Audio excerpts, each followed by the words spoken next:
하나님의 계획하심에 따라 야곱의 가족들은 애굽에 오게 되었고, 요셉이 준비한, 아니 엄밀히 말하면 하나님께서 앞으로 야곱의 가족들을 통해 이스라엘의 큰 민족을 이루게 할 최적의 장소로 준비해 주신 고센 땅에 이제 도착을 하게 됩니다.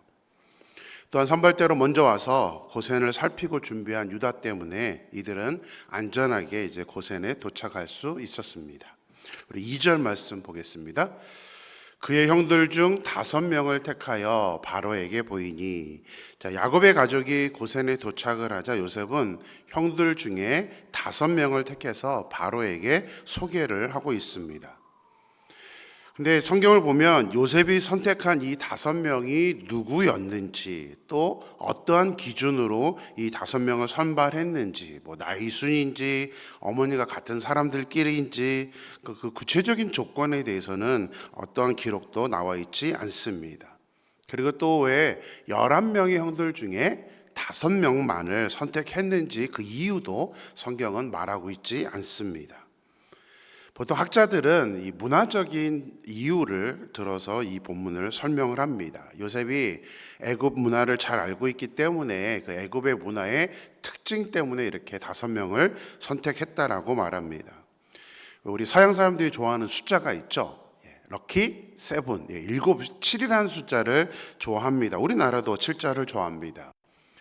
제가 사역했던 중국 사람들은 8자를 굉장히, 아니 지나치다 싶을 정도로 좋아합니다. 왜냐하면 숫자 8은 빠라고 해서 이제 중국어 발음으로 뭐 부자되다, 복 있다, 뭐 이런 뜻의 단어와 그냥 발음이 비슷하다는 그 이유 때문에 8자를 그렇게 좋아합니다. 그래서 자동차 번호판이라든가 핸드폰 번호라든가 이 8자가 들어가 있는 숫자는 그냥 공짜로 얻을 수가 없습니다. 많은 웃돈을 줘야만 그 8자가 들어가 있는 번호를 얻을 수가 있습니다. 반대로 우리나라도 그렇지만 4자는 굉장히 싫어합니다. 죽을 4자라고 그들도 생각하기 때문이죠. 그래서 핸드폰을 구입하게 되면 4자 번호만 거의 공짜입니다. 다른 번호는 다 돈 주고 사야 되는데 이 4자가 들어가는 번호들이 항상 비어 있습니다. 그래서 저 아내는 중국 사람도 아니고 또 뭐 그거에 대한 생각이 없기 때문에 그냥 4자가 많이 들어간 번호를 저희는 선호합니다. 그래서 어떨 때는 4444인 경우도 있고요. 그래서 그 번호를 이렇게 잘 사용했던 기억이 납니다.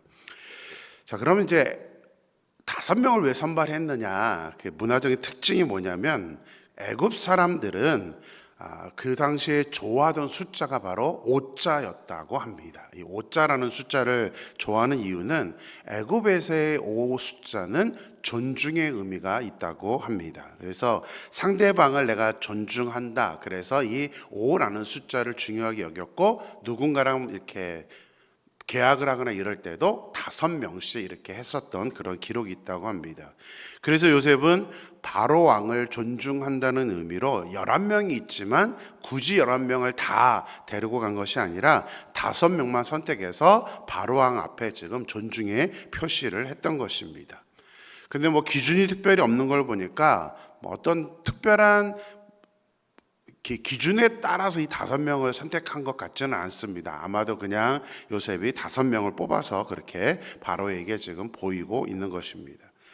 좀 전에 읽었던 2절에서 바로에게 보이니라고 기록이 되어 있는데 이거를 히브리어의 단어를 그대로 직역을 하면 조금 더 의미 있는 표현이 됩니다. 직역하면 바로 앞에 서게 하였다라는 뜻입니다. 그러니까 단순히 바로에게 보였다라는 것보다는 바로 왕 앞에 서게 했다. 요셉이 바로 왕 앞에 서게 했다라는 의미로 히브리어 단어는 요셉 때문에 5명의 형들이 당시 최강국인 애굽의 왕 바로 왕 앞에 서게 되었다는 의미로 이렇게 표현을 하고 있습니다. 요즘 젊은 사람들이 잘 사용하는 표현이 있습니다. 실물 영접. 실물을 영접한다. 그러니까 그냥 알고만 있던, 듣기만 했던 사람을 또 뭐 유명한 사람을 직접 보게 되었다라는 표현으로 이제 실물 영접이라고 했는데 고대 사회에서 왕을 아련한다는 것은 결코 쉬운 일이 아닙니다. 자국민도 보기가 어려운데 특히 요셉의 형들은 외국인입니다. 그런데 요셉의 형들은 지금 요셉 때문에 당시 세계 최강국이었던 애굽의 지존 바로 왕을 실물 영접하는 그 영광을 얻게 된 것입니다. 바로는 요셉이 예상했던 것처럼 형들에게 생업이 무엇이냐라고 질문을 합니다. 형들은 요셉이 코치해준 대로 자기 조상 때부터 목자라고 말한 후에 고센 땅에 살게 해달라고 간청을 합니다. 그러자 바로는 고센 땅만이 아니라 애굽 땅 가운데 좋은 곳 어디든지 머물러도 좋고 또 고센을 원하면 그 고센 땅에서 머무르라고 허락을 해줍니다. 자, 잘 생각해 보세요. 그때 당시에 이 형들이 애굽에 왔었을 때는 엄청난 흉년으로 인해서 먹을 양식조차 없는 애굽만이 아니라 모든 당시 그 고대 근동의 나라들이 심각한 상황 속에 있었습니다. 그런데 야곱의 가족들은 거주할 수 있는 고센 땅도 얻었고 양식도 해결되었고 게다가 자신의 본업인 목축도 마음대로 할 수 있는, 우리 찬양할 때 그런 찬양이죠. 모든 것이 은혜였어. 그러니까 이들에게 지금 이렇게 닥쳐 있는 환경을 보면 정말 모든 것이 은혜였어라고 고백할 수밖에 없을 정도로 지금 너무나 축복된 상태를 맞이하고 있다는 사실입니다. 근데 그것뿐만이 아닙니다. 오늘 6절을 보면 좀 더 이들이 받았던 은혜를 소개하고 있습니다. 6절 읽을까요? 애굽 땅이 내 앞에 있으니 땅의 좋은 곳에 내 아버지와 내 형들이 거주하게 하되 그들이 고센 땅에 거주하고 그들 중에 능력 있는 자가 있거든 그들로 내 가축을 관리하게 하라. 바로는 땅만 주는 것이 아니라 능력이 있는 사람이 있거든 자신의 가축을 관리하게 하라고 명령을 합니다. 관리하게 하라 그러니까 단순히 가축을 돌보다 정도의 수준으로 우리가 생각할지 모르겠지만 이 관리하다라는 단어는 영어 성경으로는 rulers라고 번역을 했습니다. 그러니까 통치자가 되게 하라. 그렇게 영어 성경을 번역했습니다. 히브리어로는 감독관이 되게 하라라는 단어입니다. 감독관. 감독관은 뭐냐면 애굽의 고위 관료가 되게 하라는 의미입니다. 바로가 야곱의 형들을 단순히 왕의 가축을 돌보는 그 정도 사람으로 사용한 것이 아니라 애굽의 감독관, 고위 관료로 지금 임명을 하고 있다는 사실입니다. 요셉의 형들은 땅과 양식과 목축지도 얻었지만 외국인이면서도 특별히 애굽 사람들이 싫어했던 유목민이면서도 당시 최강국의 애굽에서 고위 관력에 오르게 되었던 그런 은혜를 축복을 받게 된 것입니다. 이 모든 것이 누구 때문에 일어난 겁니까? 하나님 때문이라고 당연히 말해야 되겠지만 근본적으로는 요셉 때문에 일어난 것입니다. 형들은 그저 요셉의 도움을 따라 애굽에 왔을 뿐입니다. 그런데 요셉 때문에 이 모든 것들을 지금 누리게 된 것입니다. 요셉이 아무리 애굽의 총리이지만 애굽 사람들에게 있어서 요셉은 히브리인에 불과합니다. 그럼에도 불구하고 다른 상황도 아니고 지독히 가난한 속에 있었던 또 그때 당시 나라들이 다 힘든 그런 상황에 있을 때에 이렇게 땅과 목축지 또 애굽의 관리가 될 수 있게 해주신 것은 전적으로 요셉이 그만큼 애굽에서 어떻게 살았다는 얘기예요? 잘 살았던 거죠. 아무리 총리라도 그 가족들까지 다 관료까지 만들어가면서 그렇게 해준다는 게 이게 좋을 때면 상관이 없지만 이렇게 어려울 때 어떤 특혜를 준다는 것은 사실은 쉬운 일은 아닙니다. 그만큼 요셉이 애굽에서 영향력을 주면서 살고 있었다는 것을 의미해 주고 있습니다. 하나님이 아브라함을 부르실 때에 제가 칠복에 대해서 말씀을 드렸었는데 궁극적인 복이 뭐라 그랬죠? 아브라함이 먼저 복을 받지만 궁극적으로 하나님이 아브라함에게 원하는 것은 다른 사람에게 복을 나누어 줄 수 있는 축복의 통로가 되는 것이라고 말씀을 드렸습니다. 근데 아브라함에게 하셨던 약속이 지금 요셉에게도 이루어지고 있는 것입니다. 요셉은 말 그대로 축복의 통로가 되어서 자기의 형제들, 자기의 가족들에게 복을 나누어 주고 있는, 자기만 복을 누리고 자기만 축복된 인생을 사는 것이 아니라 가족들에게 지금 축복을 나누어 주고 있는 그 축복의 통로가 되었다라는 것이 오늘 본문을 통해서 우리에게 말씀해 주시는 것입니다. 이것은 하나님이 아브라함에게만 주신 약속이 아닙니다. 지금 아브라함 이후에 하나님을 믿는 모든 사람들, 지금 우리에게도 주시는 약속이고 축복입니다. 그래서 저는 간절히 소망합니다. 우리 모두가 우리 자신이 축복된 인생을 사는 것도 좋지만 이왕이면 요셉처럼 다른 사람들에게, 우리 가족뿐만 아니라 다른 사람들에게도 복을 나누어 줄 수 있는 그런 축복의 통로가 되는 저와 여러분의 삶이 되기를 주님의 이름으로 축원합니다. 자, 5명의 형들이 바로 왕을 아련한 뒤에 요셉은 자신의 아버지 야곱을 인도하여 바로 왕 앞에 이제 서게 합니다. 우리 7절 말씀 보겠습니다. 요셉이 자기 아버지 야곱을 인도하여 바로 앞에 서게 하니 야곱이 바로에게 축복하매. 자, 바로 앞에 선 야곱이 가장 먼저 한 일은 바로 왕을 축복해 주는 것이었습니다. 일반적으로는 축복은 누가 해주는 것이죠? 뭐 가진 사람이, 또 윗사람이 아랫사람에게, 또 아니면 부족한 사람에게 이렇게 베풀어 주는 것을, 복을 빌어주는 것을 축복이라고 합니다. 현재 야곱은 흉년 기간에 아무것도 없이 아들 요셉 때문에 애굽에 겨우 와 있는 그런 노인에 불과합니다. 지금 바로왕에게 다 도움을 받고 있는 그런 입장이었습니다. 그런데 지금 감히 바로왕에게 축복을 해주고 있는 것입니다. 근데 이게 한 번만이 아닙니다. 10절에서도 야곱이 바로를 대면하고 나오면서 다시 한번 바로를 축복해 주고 있습니다. 아무리 아들이 총리이긴 하지만 야곱은 외국인이고 바로는 당대 최강국의 왕이었습니다. 그리고 이미 한번 설명드렸던 것처럼 애굽 왕은 하나의 신이었습니다. 당시 애굽에선 신으로 추앙된 사람인데 감히 외국인이 바로에게 축복한다는 것은 이거는 상상할 수가 없는 일입니다. 그리고 당연히 두려워할 만도 하고 긴장할 만도 하는 것이 당시의 모습이었을 텐데 야곱은 전혀 그런 거 아랑곳하지 않고 단순히 인사 차원으로 왕에게 말하는 것이 아니라 하나님의 이름으로 지금 축복을 해주고 있었던 것입니다. 바로 앞에서 야곱이 자신의 인생을 나그네의 세월로 130년을 험악한 세월로 보내었다고 말할 정도로 야곱의 인생은 파란만장한 그런 삶이었습니다. 특별히 하나님으로부터 한 민족을 이룰 이스라엘이라는 이름을 선물로 받은 그런 야곱이었습니다. 그런데 우리가 그동안 살펴본 것처럼 안타깝게도 야곱은 하나님의 사람다운 사람, 이름 그대로 이스라엘, 승리자라는 그런 이름에 걸맞는 그런 삶의 모습을 보여주지는 못했습니다. 말년까지도, 노년까지도 야곱은 안타깝게도 자녀들에게조차 존경을 받지 못하는 그런 믿음의 사람답지 못한 그런 사람이었습니다.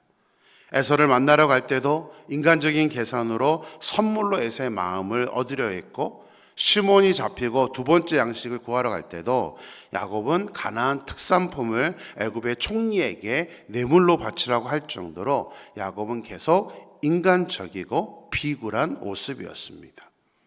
그런데 이제 바로 왕 앞에 선 야곱은 더 이상 비굴한 야곱이, 다른 사람 눈치 보는 야곱이 아니었습니다. 자기 아들 요셉이 애굽의 총리여서 그런 것은 아닙니다. 아무리 애굽의 총리라도 왕 아래에 있는 사람이기 때문에 왕에게, 그것도 신인 왕에게 하나님의 이름으로 축복한다는 것은, 이것은 결코 쉬운 행동이 아닙니다.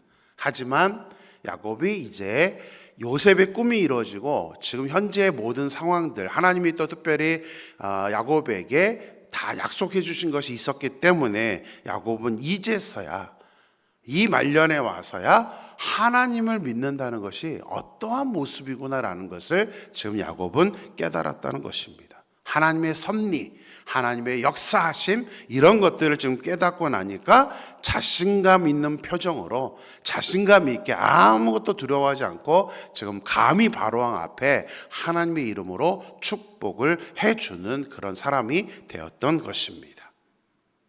비록 흉년 가운데 애굽 왕에게 은혜를 얻어야 하는 입장이긴 하지만 야곱은 하나님을 믿었기 때문에 하나님의 마음으로 지금 바로 왕을 축복해 주는 것, 바로 이런 모습이 오늘 본문을 통해서 우리가 도전받아야 될 모습입니다. 하나님의 사람은 결코 두려움이 없어야 됩니다. 우리가 비굴해질 이유도 없습니다. 왜냐하면 이 세상 그 누가 오더라도 우리는 이 세상을 창조하신 하나님의 자녀이기 때문에 우리는 이런 자신감을 갖고 살아야 된다는 것입니다. 요셉도 바로왕 앞에서 당당하게 바로가 꾼 꿈이 하나님의 계획이라고 말했습니다. 애굽의 신 앞에서 하나님의 이름을 거론할 정도로 요셉도 자신감이 있었습니다. 하나님의 자녀라는 그 자신감을 갖고 살았던 것입니다. 하나님을 믿는 우리도 이런 자신감이 필요합니다. 왜냐하면 하나님이 우리의 유일한 하나님이고 온 세상을 창조하신 하나님이기 때문입니다. 믿음은 배짱입니다. 뭐가 있어서가 아니에요. 없어도 마찬가지입니다. 아무것도 없는 사람이지만 우리는 배짱을 가질 수 있어요. 자신감을 가질 수 있어요. 왜냐하면 하나님이 나의 아버지이시기 때문입니다. 남들이 보면 뭐 아무것도 없는데 저게 배짱을 부리냐고 질책할 수도 있습니다. 하지만 우리는 결코 그럴 필요가 없습니다. 사람들이 술 먹고 이제 경찰에게 잡히면 보통 뭐라고 말하죠? 뭐 순순히 그냥 끌려가는 사람도 있고 뭐 조사받는 사람도 있지만 술 취한 사람들 대부분 뭐라 그래요? 내가 누군지 알아! 막 이러죠. 내 뒤에 누구 있는지 알아? 그거는 뭐 실제 있을 수도 있고 없을 수도 있지만 그 자신감을 갖고 있는 거죠. 자기에게는 뭐 큰 백이 있다. 우리도 그래도 됩니다. 왜냐하면 우리 뒤에 누가 있습니까? 누구의 백이 있죠? 하나님의 백이 있습니다. 우리는 하나님의 백을 가진 사람이에요. 그러니까 내가 누군지 알아라고 자신 있게 말할 수 있어야 된다는 사실입니다. 이 세상에 속한 모든 것들은 하나님의 통치, 하나님의 주권 아래에 있습니다. 그래서 우리가 그런 하나님을 인하여서 우리는 자신감을 갖고 살아야 되는 것입니다. 이와 관련된 좋아하는 구절이 하나 있습니다. 이 구절을 마음에 우리가 갖고 산다면 우리는 어떤 경우에도 비굴해지지 아니하고 자신감을 가질 수 있다고 생각합니다. 요한일서 5장 4절입니다. 우리 같이 읽을까요? 무릇 하나님께로부터 난 자마다 세상을 이기느니라. 세상을 이기는 승리는 이것이니 우리의 믿음이니라. 하나님께로부터 난 자마다 세상을 능히 이긴다고 합니다. 왜냐하면 그 승리가 우리에게 있기 때문에 그것이 바로 믿음이라고 말씀해 주고 있습니다. 우리가 믿음이 있기 때문에 세상은 그 어떤 것도 두렵지가 않은 겁니다. 미래도 두려워할 이유가 없는 것입니다. 하나님이 나와 함께 하심을 믿고 하나님의 자녀답게 당당함으로 세상 안에서 승리하면서 살 수 있는 저와 여러분이 되기를 주님의 이름으로 축원합니다. 기도하겠습니다. 하나님 감사합니다. 오늘도 첫 시간 주님 앞에 나와 하루를 시작하며 말씀으로 묵상하게 하심에 감사합니다. 오늘도 하나님 본문의 말씀을 통해서 저희들이 기독교인다운 하나님의 자녀다운 삶에 대해서 우리가 생각을 교훈을 받게 됩니다. 하나님, 요셉 때문에 요셉의 형들은 당대 최대 강국의 왕이었던 바로 왕 앞에 아련을 하게 되었고 그 흉년 기간 동안에 그 어려운 상태에서도 고센 땅을 얻고 양식을 얻으며 또 그것만이 아니라 애굽의 고위 관료가 되는 그런 모습들을 보게 됩니다. 하나님, 힘든 상황에서 사람들의 마음은 넓어지지 않습니다. 당시 지독한 흉년 속에 있었는데 아무리 요셉이 총리를 할지라도 총리의 형들을 고위 관료까지 임명해 주는 것은 그 당시라도 쉽지는 않은 일이었습니다. 그런데 우리가 왜 바로 왕이 또 신하들이 이런 일에 대해서 아무런 말도 하지 않고 그렇게 혜택을 주었는지를 우리는 너무나 잘 알 수 있습니다. 바로 요셉이 그만큼 애굽에 영향력 있는 사람으로 살았기 때문인 거라는 것을 우리는 깨닫게 됩니다. 하나님, 우리도 살아가면서 정말 요셉처럼 혼자 어떤 복을 누리고 혼자 영향을 갖는 사람이 아니라 다른 사람들에게, 우리 가족들에게 축복을 나눠줄 수 있는, 복을 나누어줄 수 있는 그런 축복의 통로로 살아갈 수 있는 저희들이 될 수 있도록 인도하여 주시옵소서. 또한 하나님, 오늘 본문을 보면서 요셉으로